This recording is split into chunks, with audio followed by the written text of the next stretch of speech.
I just had to show her a little bit ago because she kept lighting candles in the church that she wasn't supposed to. So I had to take her into our library and show her where a kid who was about her age at the time set our church on fire, and there's still like this big melted carpet. It doesn't take much. Just No, the it way, doesn't. just the way the fire looks. It's amazing. Yeah. Hello, welcome to episode 7 of Good People of Gooding. I'm Natalie Huerta. I am a 5th grader at North Valley Academy, and I am an active resident of the Gooding Youth Group. Today we are interviewing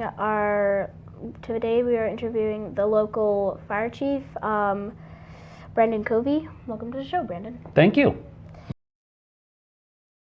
I'll start with a couple of questions about your childhood. Where did you grow up?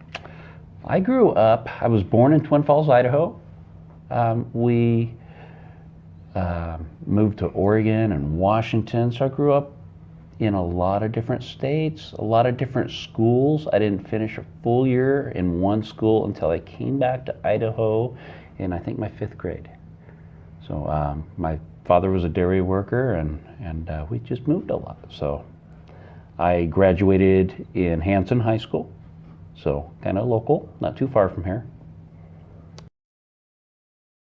What was your childhood family like? Like I said, we moved a lot. It was chaotic. I have a younger sister, and it was really hard for us because we didn't have roots anywhere. We made friends, and then we would move. We'd make friends, and then we would move. So I think when we finally stayed with my dad for a little while at one place and started going to a church, that kind of grounded us a little bit, and things got better. Of all life lessons your family taught you, what do you think was the most important one? I would say to be truthful, to always tell the truth, even though there's going to be consequences sometimes for maybe your actions, but always tell the truth. If you could travel back in time and give your childhood self advice, what would it be? To always tell the truth, because maybe I didn't all the time. To be nice to others as well. When you were a kid, did you want to be a fireman? Yes, I did. It was just something I was kind of interested in, and maybe I was more interested in fires than to be a fireman, but there was always something there. How did you get involved with the fire department? Back in the early 90s, I moved to Gooding. My father lived here. He moved here because of the Arkush potato plant, and my grandparents had a trucking company over here that was a part of that. So I moved over here, and Pat Bishop was the chief at the time, and I went down and met him, and it was just a structure and a family-based group that I wanted to be a part of. How long have you been fire chief, and how long were you a firefighter before that? I've been a fire chief for 10 years this year, and I was a firefighter for 16 years on top of that. What's your favorite part of being fire chief? My favorite part of being a fire chief is just intertwining with the community and being a part of this awesome community. Knowing people on the street, it just kind of makes that family a little bigger, and my group here, my family here at the fire department is big in my heart. What's the hardest part of being fire chief? My family here at the fire department. When you have 25 different personalities, not only do you deal with your firefighters, but their family becomes part of your family.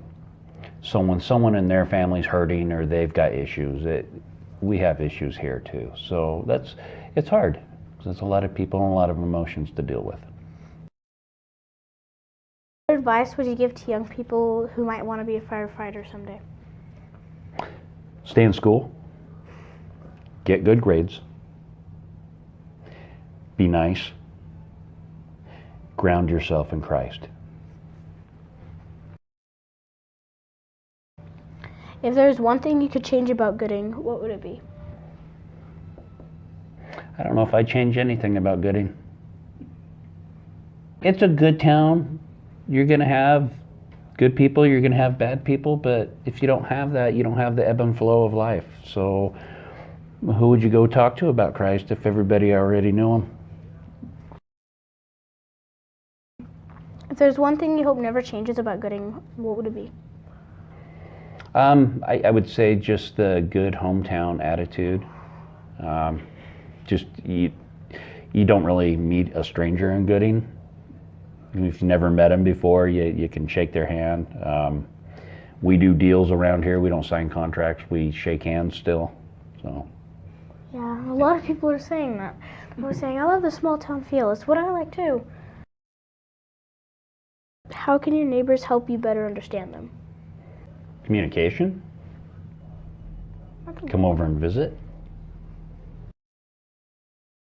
What do your neighbors need to know about you so that they can understand you? We're not going to please everybody in this community. There's no way we can. But we, as a whole, here at the fire department, are here to serve this community. And we try to do what's right, and we try to help everybody we can. It doesn't always work out that way, but that is our goal. So sometimes feelings get hurt. Sometimes we do things, people don't understand why we're doing them, and but a lot of times it's just a lack of communication. So. What do you love most about Gooding? What do I love most about Gooding? I believe it's just a good, safe place. There's just good people here. That's what I like most about Gooding, is the people. What do you like about your church? My church and my church family, God kind of chose that church for me.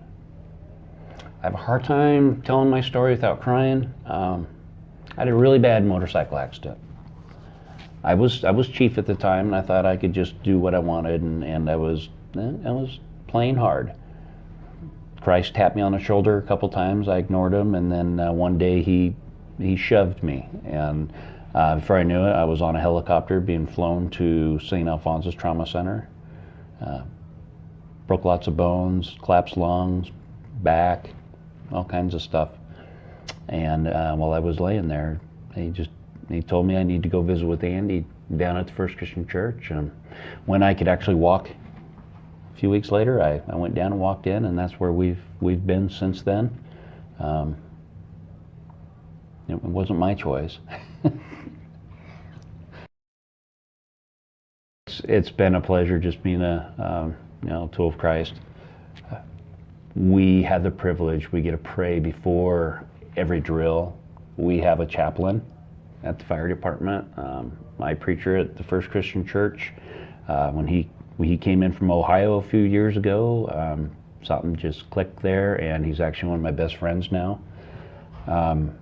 We asked him if he would be our chaplain here, and he has helped us out tremendously. We deal with a lot of PTSD. We see a lot of stuff that most people don't see, and it affects us. And having Christ as a base here for most of us, that really helps us deal with all the trauma and the nasty stuff that we see.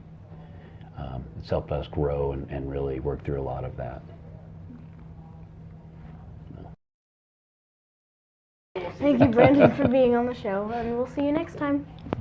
My pleasure. Thank you.